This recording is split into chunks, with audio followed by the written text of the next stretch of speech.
నమస్తే, welcome to mega nine TV. నేను సిరాజ్. భారతదేశం అంటే సంస్కృతి సాంప్రదాయాలకు నిలయం మాత్రమే కాదు. ఒక్కసారి స్నేహం చేస్తే ఎలాంటి పరిస్థితులు ఎదురైనా పట్టుకున్న చెయ్యి వదలదు. అదే స్నేహం ఇప్పుడు $100 బిలియన్ ఒప్పందం వరకు వచ్చింది. భారత్ రష్యా కోసం అమెరికాను, రష్యా ఏకంగా పాకిస్తాన్, బంగ్లాదేశ్లను పక్కన పెట్టేసింది. అందుకే రష్యా అధ్యక్షుడు పుతిన్ సైతం భారత పర్యటనతో సంతోషాన్ని కలిగించిందని అన్నారు. అసలు రష్యా భారత్ బంధం ఎలా మొదలైంది? భారత్ రష్యాల మధ్య స్నేహం బలపడడానికి కారణం ఏంటి? పుతిన్ భారత్ టూర్ లో జరిగినటువంటి ఒప్పందాలేంటి? ఒప్పందాల కారణంగా ఇండియాకు వచ్చినటువంటి లాభాలేంటి?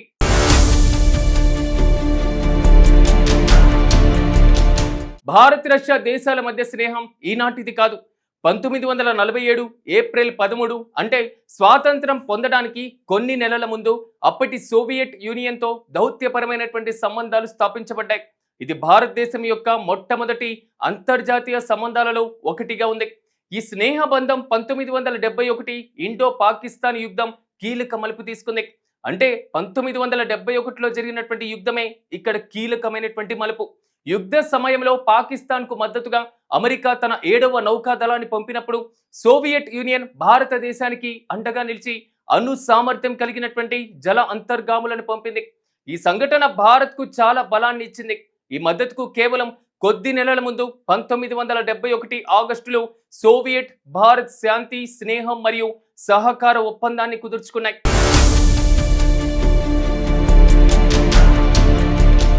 అయితే 1991లో సోవియట్ యూనియన్ రద్దయినప్పటికీ ఇరు దేశాల మధ్య స్నేహం కొనసాగుతూనే ఉంది. రష్యా భారత్ కు అతి తక్కువ ధరకే ఆయిల్ ను అందిస్తుంది. అంతేకాకుండా ఇండియా రక్షణ రంగంలో ఇంత బలంగా ఎదిగిందంటే ఇది రష్యా వల్లే. ఈ దేశంలో మన రక్షణ ఒప్పందాలు చాలా సుదీర్ఘమైనవి. ఇవే కాదు, ఇటీవలే మోదీ హత్యకు కుట్ర జరిగినప్పుడు కూడా పుతిన్ తనదైన శైలిలో హ్యాండిల్ చేశారని సమాచారం. ఇలా అడుగడుగునా భారత్ కు రష్యా అండగా నిలుస్తుంది. అదే ఈనాడు పుతిన్ ను భారత్ వైపు అడుగులు వేసేలా చేసింది.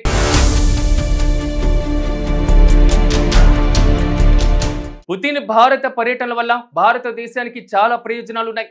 భారత్ రష్యాల మధ్య ద్వైపాక్షిక సంబంధాలు మరింత బలపడుతున్నాయి. ఈ పర్యటనలో భాగంగా ప్రధానమంత్రి నరేంద్ర మోదీ, రష్యా అధ్యక్షుడు వ్లాదిమిర్ పుతిన్ 23వ ఇండియా రష్యా సమ్మిట్ లో పాల్గొన్నారు. 2030 వరకు ఆర్థిక సహకార ప్రణాళికలపైన ఒప్పందాన్ని కుదుర్చుకున్నారు. ఈ సమ్మిట్ 25 సంవత్సరాల క్రితం పుతిన్ భాగస్వామ్యానికి పునాది వేసిన సందర్భంలో జరిగింది. ఉమ్మడి మీడియా సమావేశంలో మోదీ ఈ స్నేహాన్ని మారుతున్న ప్రపంచంలో నార్త్ స్టార్ గా పేర్కొన్నారు. ఆర్థిక సహకారం, ఇంధన భద్రత, ఉగ్రవాద నిర్మూలన, టూరిజం వంటి అంశాలపైన ప్రధానంగా చర్చలు జరిగాయి. ఈ సమ్మిట్ భారత్ రష్యా సంబంధాలు చరిత్రలో మరో ముఖ్య అధ్యయనం. అయితే గత 80 సంవత్సరాలలో ప్రపంచం ఎన్నో ఆందోళనలు ఎదుర్కొన్నప్పటికీ రెండు దేశాల మధ్య స్నేహం, పరస్పర గౌరవం, విశ్వాసం పైన ఆధారపడి స్థిరంగా ఉందని జాయింట్ స్టేట్మెంట్ లో పేర్కొన్నారు. ప్రపంచ వ్యవస్థలు మారుతున్నా ఈ భాగస్వామ్యం మార్గదర్శకంగా ఉందని మోదీ అన్నారు.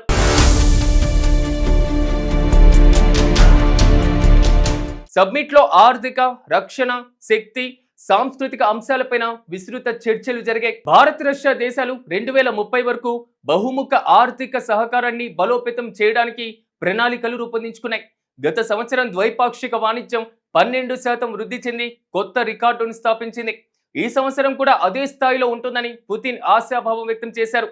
రెండు దేశాలు వారి వారి దేశాల కరెన్సీలలో చెల్లింపులు కూడా చేయనున్నారు. డాలర్ కు చెక్ పెట్టనున్నారు. భారత శక్తి అవసరాలకు రష్యా నుంచి స్థిరమైనటువంటి ఆయిల్, గ్యాస్ తో పాటుగా కోల్ సరఫరా కూడా ఉన్నాయి. ఇక సివిల్ న్యూక్లియర్ ఎనర్జీలో దశాబ్దాల సహకారం క్లీన్ ఎనర్జీకి దోహదపడుతుంది. క్రిటికల్ మినరల్స్ విషయంలో సహకారం కొనసాగుతుంది. ఈ ప్రణాళిక రెండు దేశాల ఆర్థిక వృద్ధికి, ప్రపంచ శక్తి భద్రతకు బలమైనటువంటి పునాది వేస్తుందని నిపుణులు అంచనా వేస్తున్నారు.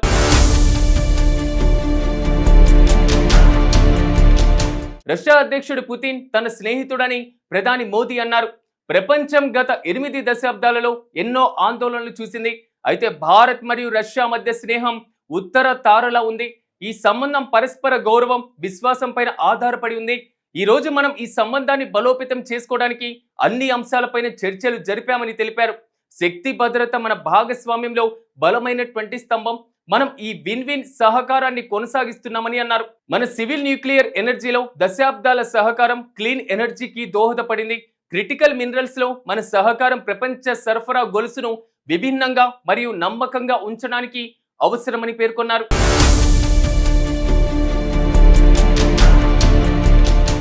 వృద్ధి చెందుతున్నటువంటి భారత ఆర్థిక వ్యవస్థ కోసం ఇంధనాల అంతరాయం లేని సరఫరాను కొనసాగిస్తామని పుతిన్ హామీ ఇచ్చారు.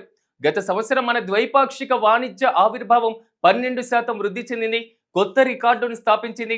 మేము ఈ సంవత్సరం వాణిజ్య ఒప్పందం అదే ఆకర్షణీయ స్థాయిలో ఉంటుందని చెప్పారు. అయితే ప్రధానమంత్రి మన రెండు ప్రభుత్వాలకు ప్రయోజనకరమైనటువంటి అంశాలపైన జాబితా ఇచ్చారని, వాటిపైన చర్యలు తీసుకుంటామని అన్నారు. అయితే మన దేశాల జాతీయ కరెన్సీలలో పరస్పర సెటిల్మెంట్లకు క్రమంగా ముందుకు సాగుతున్నట్లుగా కూడా తెలిపారు. అయితే ఉగ్రవాదానికి వ్యతిరేకంగా రెండు దేశాలు పోరాటం చేస్తాయని పేర్కొన్నారు. రష్యా నుంచి భారత్కు ఇంధనాల స్థిరమైనటువంటి సరఫరా, రక్షణ సహకారం, సాంస్కృతిక బంధాలు ఈ సంబంధాన్ని మరింత బలోపేతం చేస్తున్నాయి. ఇక పుతిన్ పర్యటనలో చేసుకున్నటువంటి ఈ ఒప్పందాలు భారత ఆర్థిక వ్యవస్థకు, రష్యా ఎక్స్పోర్ట్లకు ఊరటనిస్తాయని విశ్లేషకులు కూడా అంచనా వేస్తున్నారు.